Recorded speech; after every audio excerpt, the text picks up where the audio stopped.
नमस्ते my dear students. हमारा प्यारा channel all India career institute पर आप लोगों का फिर से स्वागत है। जैसे कि ये हम लोग सेल बायोलॉजी का 7वां लेक्चर ख़त्म कर चुके हैं और ये 8वां लेक्चर लेके आए हैं आप लोगों के लिए। सेल बायोलॉजी का यानी द यूनिट ऑफ लाइफ का 8वां लेक्चर हम लोग लेके आए हैं। जैसे कि हम लोग 7वां लेक्चर में प्लाज्मा मेम्ब्रेन का मॉडल को ख़त्म कर लिया था। तीनों मॉडल को हम लोग डिटेल में एक्सप्लेन के साथ पढ़ा था। आज हम लोग प्लाज्मा मेम्ब्रेन का मूवमेंट को लेके आए हैं। प्लाज्मा मेम्ब्रेन के मूवमेंट को नहीं, यानी कि प्लाज्मा मेम्ब्रेन का जो लिपिड होता है, प्लाज्मा मेम्ब्रेन में जो लिपिड होता है और प्रोटीन होता है, उसका मूवमेंट कैसे कैसे होता है और किस किस डायरेक्शन में होता है, उस चीज़ को हम इस लेक्चर में बताएंगे आप लोगों को। बच्चा देखिए बच्चों, मैंने जैसे कि ऊपर में लिखा है movements of plasma membrane lipids and protein, यानी प्लाज्मा मेम्ब्रेन में जो लिपिड है या प्रोटीन है उसका मूवमेंट कैसे होता है। तो चलिए बच्चों, मैं दिखाता हूँ आप लोग को मूवमेंट ऑफ प्लाज्मा मेम्ब्रेन के लिपिड। तो हम लोग पहले लिपिड का मूवमेंट कैसे होगा, फिर हम लोग पढ़ेंगे कि प्रोटीन का मूवमेंट कैसे होगा प्लाज्मा मेम्ब्रेन में। तो ज़रा देखिए बच्चों, इसमें 3 तरह का मूवमेंट लिपिड शो करता है। यानी लिपिड में जो होता है, प्लाज्मा मेम्ब्रेन में जो लिपिड होता है, उसमें 3 तरह का मूवमेंट होता है। कौन कौन मूवमेंट बच्चों? एक रोटेशनल मूवमेंट, दूसरा लेटरल मूवमेंट और तीसरा फ्लिप फ्लॉप मूवमेंट। ये 3 तरह का मूवमेंट लिपिड में होता है जो कि प्लाज्मा मेम्ब्रेन में रहता है।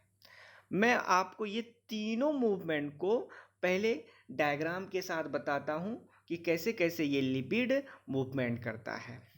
जरा पहले डायग्राम को देख लीजिए, तब फिर वापस हम इस स्लाइड पर आएंगे। देखिए बच्चों, जैसे कि आप देख रहे हैं कि ये लिपिड का बाइलेयर है। लिपिड का ये सबसे पहला लेयर और ये दूसरा लेयर, यानी लिपिड का 2 लेयर, इसी वजह से इसको हम लिपिड बाइलेयर बोलते हैं। जैसे कि हम जानते हैं कि साइटोसोल के तरफ वाला साइड को हम बोलते हैं साइटोसोलिक साइड, और जो साइटोसोल के तरफ का साइड नहीं होता है उस साइड को हम बोलते हैं नॉन साइटोसोलिक साइड। और जैसे कि हम लोग जानते हैं प्लाज्मा मेम्ब्रेन का आउटर वाला भाग नॉन साइटोसोलिक साइड होता है और इनर वाला भाग यानी अंदर के तरफ जो साइटोसोल की तरफ होता है उसको हम साइटोसोलिक साइड बोलते हैं। इसी वजह से इसका मतलब जब बाहर वाला है तो इसका मतलब ये ऊपर वाला जो मोनोलेयर है लिपिड का, वो एक तरह का क्या है, बाहरी लेयर है। और लिपिड का जो मोनोलेयर ये नीचे वाला है वो क्या है, इनर लेयर है। तो इसका मतलब ये बाहर वाला लेयर हो गया और ये इनर वाला लेयर हो गया। देखिए बच्चों, इसमें हम आपको एक चीज़ दिखाएंगे, रोटेशनल मूवमेंट कैसे होता है लिपिड में। ये लिपिड है, ये भी लिपिड है, ये भी लिपिड है, ये भी लिपिड है। हम आपको दिखाएंगे कि ये लिपिड रोटेशनल मूवमेंट कैसे करता है।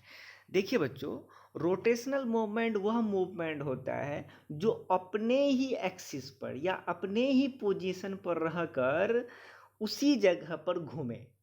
जैसे आप अपने आप को खड़े कीजिए, खड़े हो जाइए और एक ही जगह स्थिर होकर घूमिए चारों तरफ। ऐसे ही घूमने को ही हम क्या बोलते हैं, रोटेशनल मूवमेंट।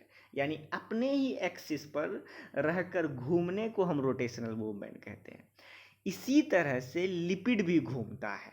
जैसे कि एक फोस्फोलिपिड को हम लेते हैं, जैसे कि ये वाले फोस्फोलिपिड को हम लेते हैं। इस वाले फोस्फोलिपिड को जब लीजिएगा तो ये क्या करेगा, अपने ही एक्सिस पर ये क्या करेगा, घूमेगा। मान लेते हैं ये इसी एक्सिस पर क्या कर रहा है, चारों तरफ ऐसे ऐसे ऐसे ऐसे ऐसे घूम रहा है। ठीक है, जैसे कि हम कोई आदमी को ले लीजिए, आदमी को एक जगह पे खड़ा कर दीजिए, उसको चारों तरफ से ऐसे ऐसे घुमाइए, अपने ही एक्सिस पर घुमाइए। तो ऐसे ही मूवमेंट को क्या बोलते हैं, रोटेशनल मूवमेंट। वैसे ही एक फोस्फोलिपिड को यहाँ पे इमेजिन करके एक यहाँ पर आप जानिए कि एक फोस्फोलिपिड है, जैसे कि आदमी, उसी को मान लीजिए कि आदमी एक तरह का फोस्फोलिपिड है जो कि अपने ही पोजीशन पे घूम रहा है। तो यहाँ पे भी फोस्फोलिपिड क्या कर रहा है, अपने ही एक्सिस पर वो घूम रहा है। ऐसे ही घूमने को हम क्या बोलते हैं, रोटेशनल मूवमेंट। तो कहा जाता है कि प्लाज्मा मेम्ब्रेन में जो ये फोस्फोलिपिड होता है ये अपने ही एक्सिस पर घूमता है, मतलब रोटेशनल मूवमेंट होता है। और कुछ कुछ लिपिड में बच्चों लेटरल मूवमेंट भी होता है। लेटरल मूवमेंट मतलब साइड साइड मूवमेंट, यानी कि मान लेते अपने आप को ही आप खड़ा कर लीजिए लेटरली, इधर कभी इधर घूम, कभी दाएं तरफ जाइए तो कभी बाएं तरफ जाइए।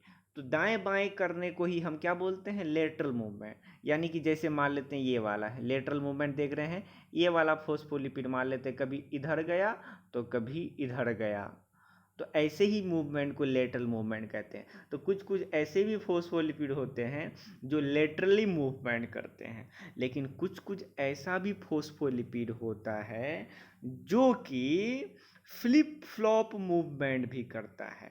देखिए बच्चों, ये फ्लिप फ्लॉप दोनों अलग अलग चीज़ है। मान लेते हैं कि कोई फोस्फोलिपिड, मान लेते हैं ये वाला फोस्फोलिपिड और इस वाले फोस्फोलिपिड, ये दोनों फोस्फोलिपिड को जरा देखे हैं हम लोग। अगर हम मान लेते हैं कि कोई फोस्फोलिपिड है और वो फोस्फोलिपिड आउटर लेयर से इनर लेयर के तरफ आया, जैसे कि मैं एरो बना के दिखा दिया हूँ, तो ऊपर से नीचे की तरफ आ रहा है, ऊपर से नीचे की तरफ आ रहा है, यानी आउटर साइड से इनर साइड की तरफ, यानी आउटर लेयर से इनर लेयर की तरफ अगर कोई फोस्फोलिपिड का मूवमेंट होगा तो वैसे ही मूवमेंट को बोलेंगे फ्लिप मूवमेंट। कैसा बोलेंगे, फ्लिप। बच्चों, ये फ्लिप मूवमेंट करवाने के लिए एक एंजाइम की ज़रूरत पड़ता है और उस एंजाइम का नाम है फिलिपेस। फिलिपेस एक तरह का एंजाइम है जिसके वजह से फ्लिप मूवमेंट होता है फोस्फोलिपिड में। फ्लिप मूवमेंट क्या होता है बच्चों, आउटर लेयर से इनर लेयर की तरफ आने को ही हम बोलते हैं फ्लिप मूवमेंट।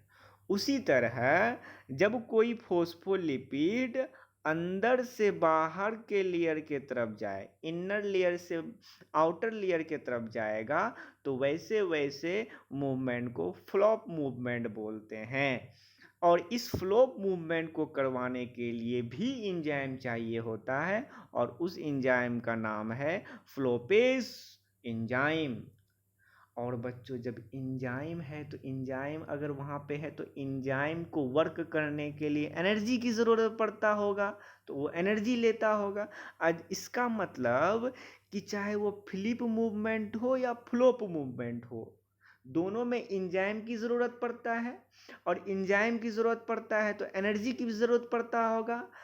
और जो जो वर्क करवाने में या जो जो प्रोसेस करवाने में एनर्जी की ज़रूरत पड़ता है, समझ लीजिए बच्चों, वह वर्क या वह प्रोसेस जिसमें एनर्जी की ज़रूरत पड़ता है, वैसे प्रोसेस को एक्टिव प्रोसेस बोलते हैं। और वह प्रोसेस जिसमें एनर्जी की ज़रूरत नहीं पड़ता है, वैसे वैसे प्रोसेस को हम पैसिव प्रोसेस बोलते हैं। तो इसका मतलब फ्लिप हो या फ्लॉप हो, इस दोनों में एनर्जी की ज़रूरत पड़ा है, इसी वजह से फ्लिप फ्लॉप मूवमेंट को हम पैसिव प्रोसेस बोलते हैं। और रोटेशनल मूवमेंट या लेटरल मूवमेंट में किसी तरह की कोई एंजाइम या एनर्जी का ज़रूरत नहीं पड़ता है, इसी वजह से हम ऐसे मूवमेंट को कौन सा प्रोसेस बोलते हैं, पैसिव प्रोसेस बोलते हैं। समझ गए बच्चों? उम्मीद करते हैं समझ गए होंगे। ठीक है, अब पिछले स्लाइड में आते हैं, अब अच्छे से समझ में आएगा बच्चों। जरा देखिए, रोटेशनल मूवमेंट, लेटरल मूवमेंट और फ्लिप फ्लॉप मूवमेंट। तो मैंने लिखा कि ये जो रोटेशनल मूवमेंट है, रोटेशनल मूवमेंट कौन सा प्रोसेस शो करता है, पेसिव। लेटरल भी पेसिव, क्योंकि इसमें एनर्जी की ज़रूरत नहीं पड़ता है, याद रखिएगा। और फ्लिप फ्लॉप मूवमेंट में एनर्जी की ज़रूरत पड़ता है, इसी वजह से इसको एक्टिव प्रोसेस कहते हैं। क्लियर बच्चों? अब यहाँ पे ज़रा देखिएगा, रोटेशनल यानी पेसिव के ही नीचे मैं लिखा हूँ, क्या लिखा हूँ बच्चों, with same monolayer about it's longitudinal axis. मतलब कहने का ये अपने ही एक्सिस पर क्या करता है, घूमता है, यानी लॉन्गिट्यूडनल एक्सिस पे घूमता है ना।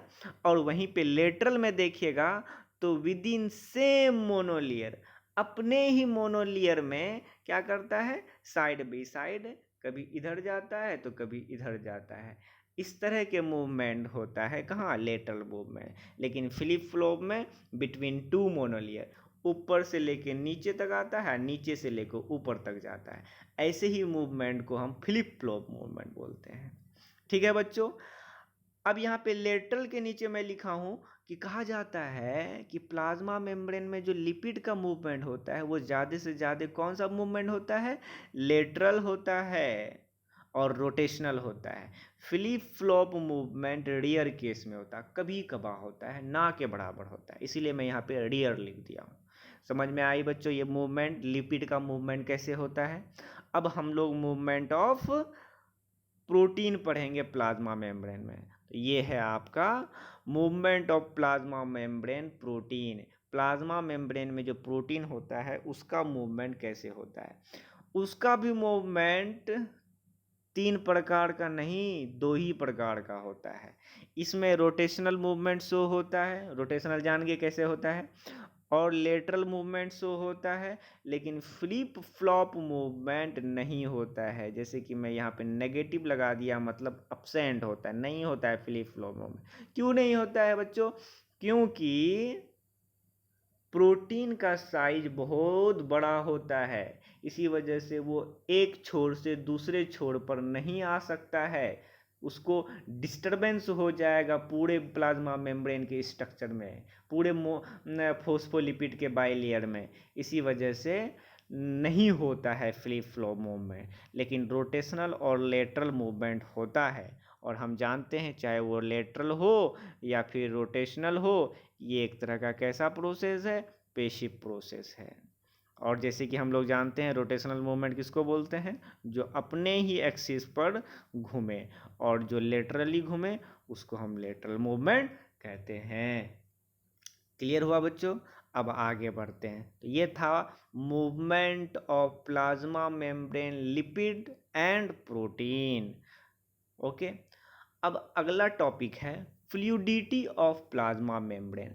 प्लाज्मा मेम्ब्रेन में फ्लूइडिटी क्यों होता है, उसमें लिक्विड लिक्विड जैसा प्लाज्मा मेम्ब्रेन क्यों लगता है दिखने में, या फिर उसमें लिक्विड जैसा नेचर क्यों होता है।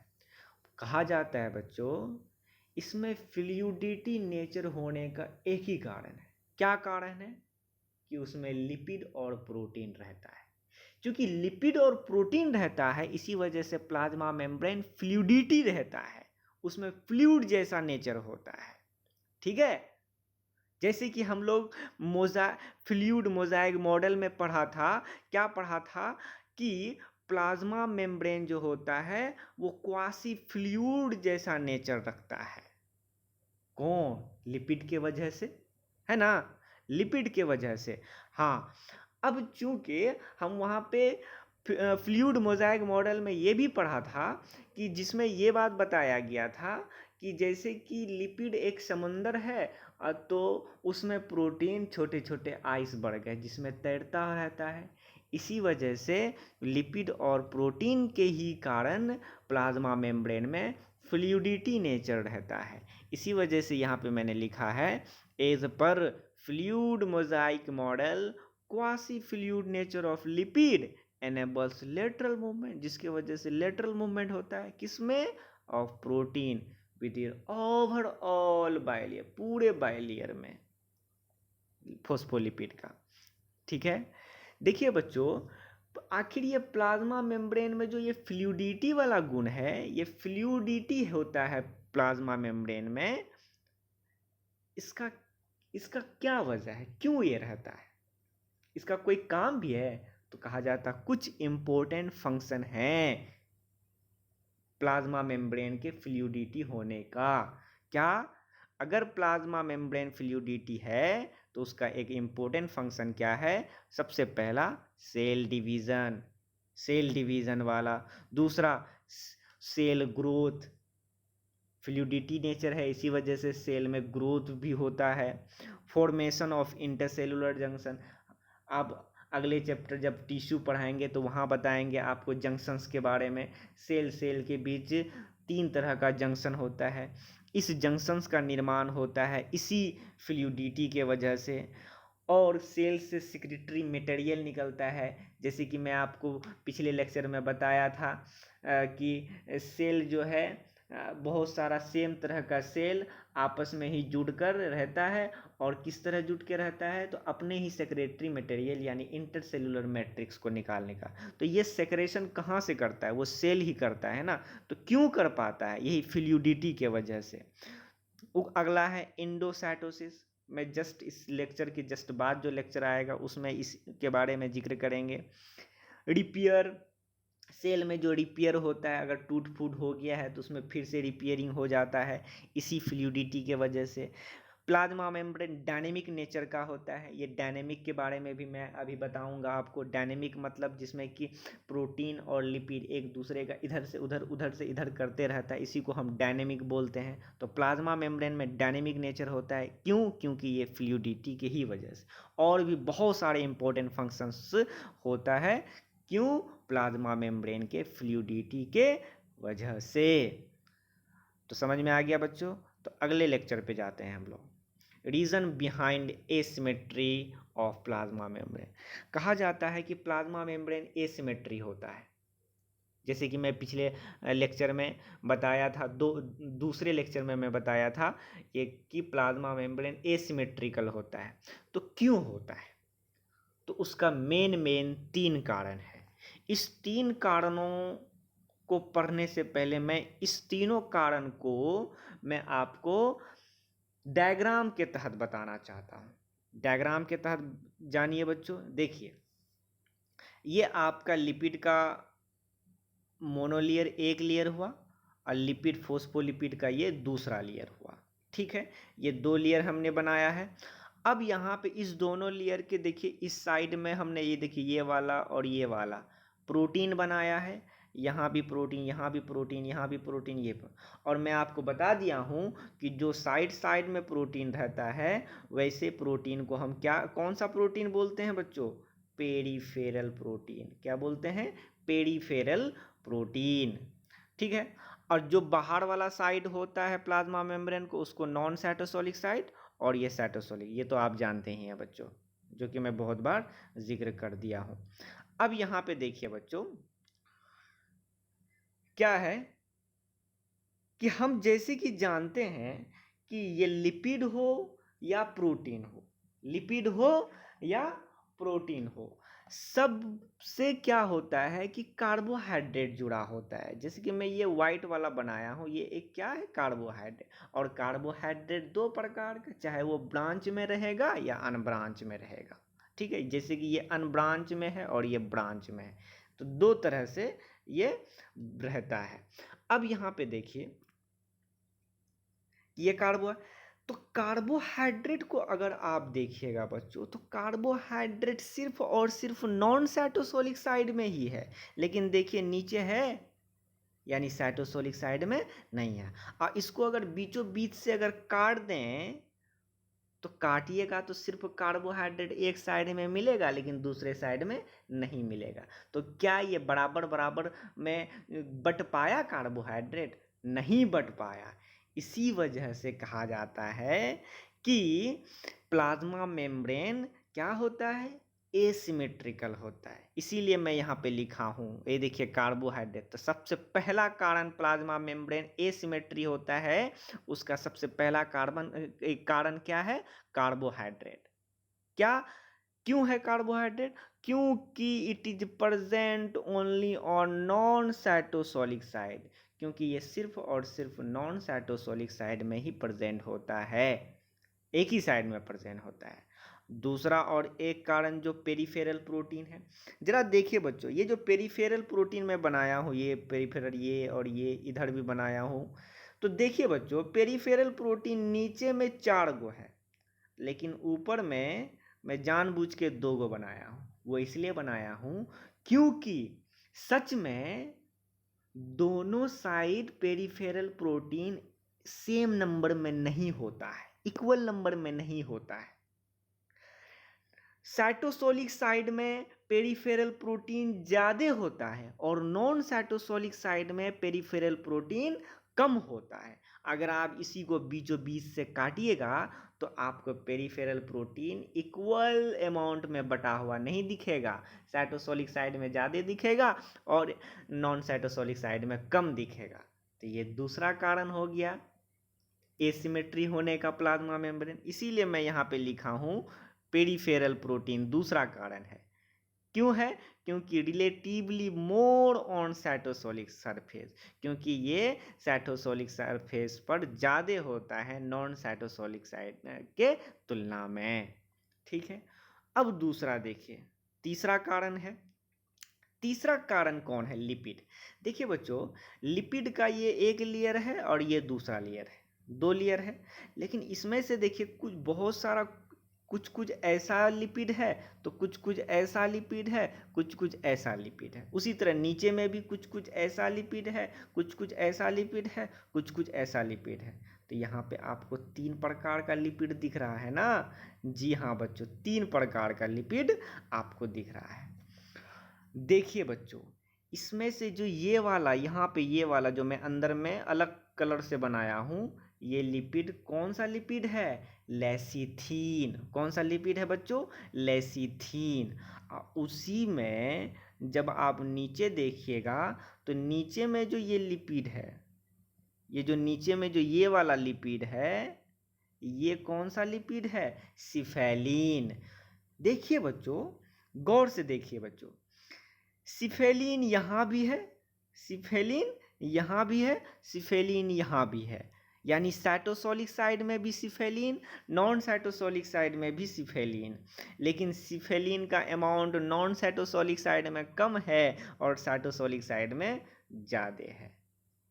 इसका मतलब सिफेलिन जो कि लिपिड है उसमें भी इक्वल अमाउंट में दोनों साइड में नहीं है। यहाँ भी अगर आप बीच से काटिएगा तो आपको इक्वल अमाउंट में बटा हुआ ये लिपिड नहीं दिखेगा। उसी तरह लेसिथीन देखिए, लेसिथीन नॉन साइटोसोलिक साइड यानी ऊपर में ज़्यादा है और नीचे में एक ही गो मैंने बनाया यानी कम होता है साइटोसोलिक साइड में। तो लेसिथिन कम, तो इसमें भी ये वाला भी लिपिड इक्वल अमाउंट में नहीं बटेगा। तो इसका मतलब लिपिड भी तीसरा कारण है जिसके वजह से क्या होता है बच्चों? प्लाज्मा मेम्ब्रेन एसिमेट्री होता है। क्लियर हो गया? तो वही मैंने इसीलिए लिखा है यहाँ पे कि जो लिपिड है सिफेलिन।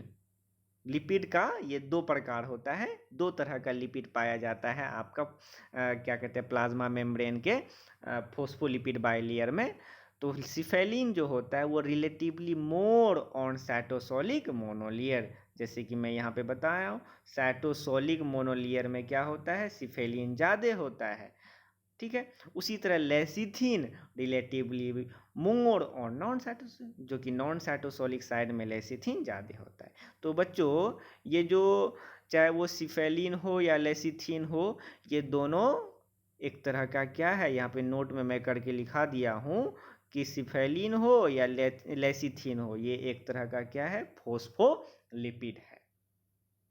तो उम्मीद करते हैं बच्चों कि movement of plasma membrane lipid and protein, यानी प्लाज्मा मेम्ब्रेन में प्रोटीन और लिपिड जो होता है उसका मूवमेंट कैसे कैसे होता है आप लोग समझ गए होंगे। रोटेशनल मूवमेंट क्या होता है, लेटरल मूवमेंट क्या होता है, फ्लिप फ्लॉप मूवमेंट क्या होता है, एक्टिव प्रोसेस क्या होता है, पैसिव प्रोसेस क्या होता है।